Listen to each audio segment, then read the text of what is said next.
Megastar చిరంజీవిని senior నటుడు నవరస నటన సార్వభౌమ సత్యనారాయణ తప్పుపట్టారు. చిరంజీవి 150వ చిత్రాన్ని తాను చూడలేదని, ఆయన తనను ఆహ్వానించలేదని ఆయన తెలిపారు. అయితే తన 100వ చిత్రం గౌతమిపుత్ర శాతకర్ణి చూడడానికి నందమూరి బాలకృష్ణ తనను ఆహ్వానించారని చెప్పారు. కైకాల సత్యనారాయణ ఇటీవల ఓ యూట్యూబ్ ఛానల్కి ఇచ్చిన ఓ ఇంటర్వ్యూలో పలు విషయాలను వెల్లడించారు.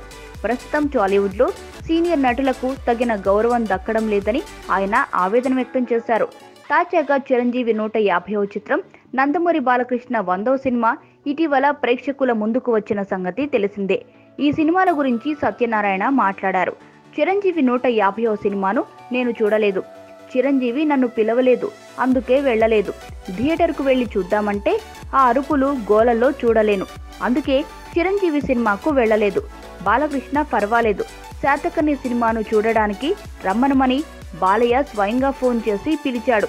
అందుకే ఆ సినిమా చూడడానికి వెళ్లాను. చెన్నైలో సినిమా పెద్దలకు ప్రత్యేకంగా ఓ షో వేశారు. టాలీవుడ్లో ఆ ఆనవాయితీ లేదని సత్యనారాయణ చెప్పారు.